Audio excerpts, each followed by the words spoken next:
Hello everyone, welcome back to our channel. ఇది day 3 of కొలుపులు అనమాట. And day 2 already upload చేశాను. ఎవరైనా check చేయకపోతే డిస్క్రిప్షన్లో లింక్ ఇస్తాను, ఒకసారి చూడండి, బాగుంటుంది. అండ్ ఈ డే 3లో ఏంటంటే ఆల్రెడీ డే 2 కంటిన్యూషన్ అనమాట. డే 2 నైట్ మనం పుట్ట దగ్గర ఎక్కడైతే సాంగ్యాలు అవన్నీ జరిగాయో దాని తర్వాత బావి దగ్గర కొన్ని సాంగ్యాలు జరిపించడం కోసం అందరూ కలిసి ఊరేగింపుగా వెళ్తూ ఉన్నారు. అండ్ పుట్ట దగ్గర నుంచి దక్షిణ బావి దగ్గరకి ఇట్లా ఊరేగింపుగా వెళ్ళి దక్షిణ బావి దగ్గర ఇలా చూపిస్తున్నట్టు బొల్లావులు, ముద్రగడ్డ, వీరతాళ్ళు, దేవుడికి సంబంధించిన వస్తువులు అన్నీ కూడా ఇలా చూపిస్తున్నట్టు పెట్టుకొని అన్ని సాంగ్యాలు జరిపిస్తున్న టైంలో అనుకోకుండా అన్ఎక్స్పెక్టెడ్గా ఒక అరుదైన సంఘటన జరిగింది. ఏంటంటే ఈ సాంగ్యాలన్నీ జరిపిస్తున్న టైంలోనే మనకి ఇక్కడ బొల్లావులు, ముద్రగడ్డ ఇవన్నీ దేవుడికి సంబంధించిన వస్తువులు ఏవైతే పెట్టుకున్నామో సో అక్కడికి పాము వచ్చింది. పాము ఏముంది, రావడం అది కామనే కదా అని అనుకోవచ్చు. బట్ ఇక్కడ వచ్చేసరికి మనకి దేవుడి సామాన్లు ఏవైతే ఉన్నాయో సో దేవుడికి సంబంధించిన వస్తువుల దగ్గరికి అంటే బొల్లావులు, ముద్రగడ్డ అండ్ అలాగే వీరతాళ్ళు ఇవన్నీ వస్తువులు కూడా అన్నిటి దగ్గరికి వెళ్ళి ఒక్కొక్కటిగా వెళ్ళి తాకుతూ వెళ్ళిందనమాట. అది అలాంటి సిచ్యువేషన్ యూజువల్గా జరగదు. ఎందుకంటే ఇలాంటి ఒక దేవునికి సంబంధించిన కార్యక్రమం జరుగుతున్న టైంలో ఇలాంటి ఒక సంఘటన జరగడం నాకు నిజంగా చాలా అద్భుతంగా అనిపించింది. అందుకే మీతో షేర్ చేసుకోవాలనిపించింది. ఇలా చూపిస్తున్నట్టు మొత్తం తాకిన తర్వాత ఒక పక్కన నుంచి ఇలా వెళ్తుంది, మీకు చూడండి, మీకు కనిపిస్తుంది. ఇలా పక్క నుంచి వెళ్ళిపోయి పుట్టలోకి వెళ్ళిపోయిందంట. సో ఇట్లాంటి ఒక సిచ్యుయేషన్ అయితే నేను ఇప్పటివరకు ఎప్పుడూ చూడలేదు. ఇది 3వ రోజు ఎర్లీ మార్నింగ్ అంటే ఒక 3:30-4 గంటల ఆ టైంలో జరిగిందనమాట. అరౌండ్ 3 to 4 ఆ టైంలో జరిగింది. సో ఇలాంటి సిచ్యుయేషన్ అంటే జనరల్గా పాములు చాలా చోట్ల కనిపిస్తాయి. బట్ ఇలాగ ఒక నాగార్పమ్మకి సంబంధించిన కొలుపుల్లో ఇలా జరగడం అనేది చాలా బాగా అనిపించింది. సో అందుకని ఒకటి షేర్ చేసుకోవాలనిపించింది. ఇట్లా చూపిస్తున్నట్టు ఒక సైడ్ నుంచి పక్కకి వెళ్ళిపోయింది అనమాట పాము కూడా. అండ్ ఈ సిచ్యుయేషన్ గురించి మనకి న్యూస్ పేపర్లో కూడా వేశారు అని చెప్పి నాకు ఇది జరిగిన నెక్స్ట్ డే తెలిసింది. సో అది కూడా మీతో షేర్ చేసుకోవాలనిపించింది. ఇక్కడ చూడండి, సో నాగార్పమ్మ కొలుపుల్లో నాగుపాము అని చెప్పి ఇట్లా పెట్టారు. దేవుడికి సంబంధించిన సామాగ్రి అన్నిటిని దగ్గరికి కూడా వెళ్ళి ఇట్లా పక్క నుంచి వెళ్ళిపోవడం అనేది చాలా అరుదైన సంఘటన అనమాట. నేను ఎప్పుడూ వినలేదు అండ్ ఎప్పుడూ చూడలేదు కూడా అలాంటి సిచ్యుయేషన్ని. అలా సాంగ్యాలన్నీ కంప్లీట్ చేసుకున్న తర్వాత మళ్ళీ ఊరేగింపుగా టెంపుల్ దగ్గరికి వెళ్ళిపోయారు. అండ్ ఇలా ఇవన్నీ సాంగ్యాలు జరిగిన తరువాత గుడి దగ్గర ఇంకొన్ని సాంగ్యాలన్నీ జరిపించి అక్కడ మనకి కథ చెప్తున్నారనమాట. సో ఆ కథ అవన్నీ కూడా నేను రికార్డ్ చేశాను. బట్ అవన్నీ చూపించడానికి నాకు కుదరలేదు, వీడియో లెంత్ ఎక్కువైపోతుంది కాబట్టి నేను జస్ట్ కొన్ని క్లిప్స్ మాత్రమే ఇక్కడ యాడ్ చేస్తున్నాను. చూడండి, ఇలా మనకి సాంగ్యాలు జరుగుతున్న టైంలో ఇట్లా స్టోరీ చెప్పడం కూడా ఒక సాంగ్యం అనమాట. ఇలా ఇవన్నీ జరుగుతున్న టైంలో నేను ఇంటికి వెళ్ళిపోయాను. మాకు టెంపుల్ దగ్గర నుంచి ఇల్లు చాలా దగ్గర అనమాట. మనకి ఇంట్లో నుంచి చూస్తున్నా కూడా మనకు అర్థమైపోతుంది అనమాట ఇక్కడ ఏం సాంగ్యం జరుగుతుంది, ఏం చేస్తున్నారు గుడి దగ్గర అనేసి. మాకు డే 3 నైట్ టైం గంగబోనాలని జరుగుతుంది. అదొక సాంగ్యం అనమాట. ఇంటి ఆడపిల్లలు గంగబోనాలు ఎత్తుకొని పుట్ట దగ్గరికి వెళ్ళి అక్కడ కొన్ని సాంగ్యాలు జరిపిస్తారు. అందరూ ఊరేగింపుగా స్టార్ట్ అయినప్పుడు వెళ్ళొచ్చు కదా అని చెప్పి నేనైతే ఇంటికి వెళ్ళాను. అండ్ ఇక్కడ మాత్రం కథ ఇవన్నీ జరుగుతూ ఉన్నాయి, సాంగ్యాలు జరుగుతూ ఉన్నాయి. నేను ఇంటికి వెళ్ళిపోయాను. ఇంటి దగ్గర నుంచి చూసి అప్పుడు రావచ్చు అని చెప్పేసి.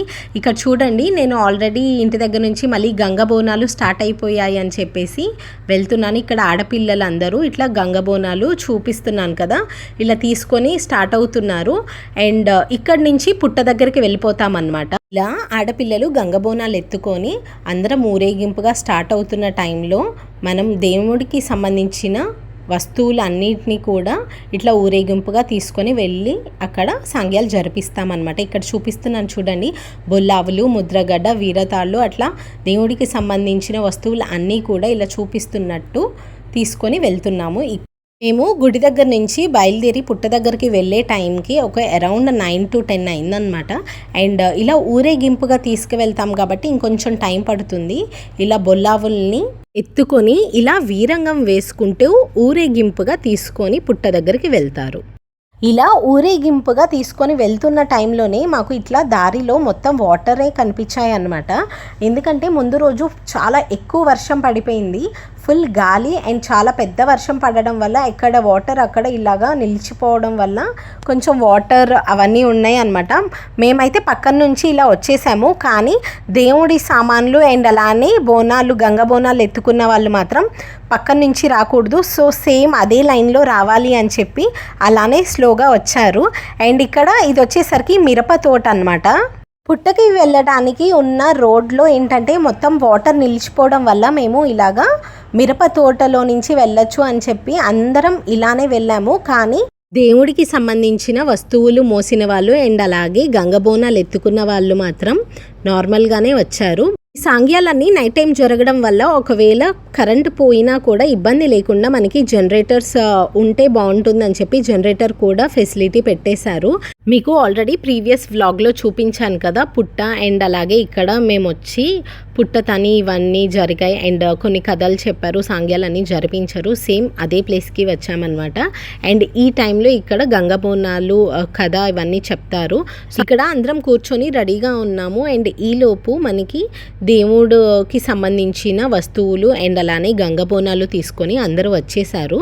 అండ్ ఇక్కడ ఇవన్నీ కూడా చూపిస్తున్నట్టు ఒక్కొక్కటిగా దేవుడికి సంబంధించిన వస్తువులన్నీ పుట్ట దగ్గర పెట్టి ఇట్లాగా కథ చెప్పుకోవడానికి స్టార్ట్ చేస్తున్నారు.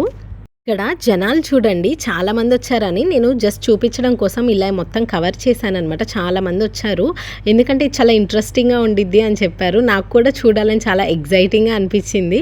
ఇక్కడ జరగాల్సిన సాంగ్యాలు అవన్నీ ఆల్రెడీ స్టార్ట్ చేసేసారు. ఇక్కడ ముగ్గు వేస్తూ ఇవన్నీ స్టార్ట్ చేసేసారు. అండ్ ఒక పక్క వచ్చేసరికి మనకి స్టోరీ అంటే గంగమ్మ కథ చెప్తూ ఉన్నారనమాట.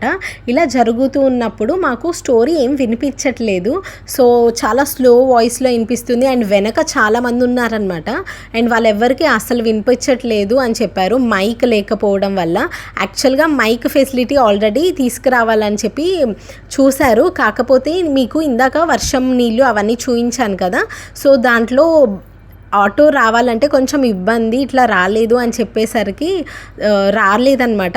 కానీ మాకెవరికి వినిపించట్లేదు అని అందరు చెప్పడం వల్ల మళ్ళీ వెళ్ళి తీసుకొని వచ్చారు. అండ్ ఇక్కడ అదే చూపిస్తున్నాను, ఒక ఆటో ఉంది కదా, సో ఆ ఆటోలో మనకి మైక్ సెట్కి కావాల్సిన స్పీకర్స్ మైక్ అన్నీ కూడా అరేంజ్ చేశారు.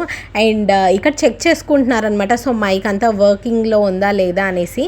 అండ్ ఇప్పుడు మైక్ తీసుకున్న తర్వాత స్టోరీ చెప్తుంటే కూడా చాలా కరెక్ట్గా ప్రాపర్గా అందరికీ వినిపిస్తుంది.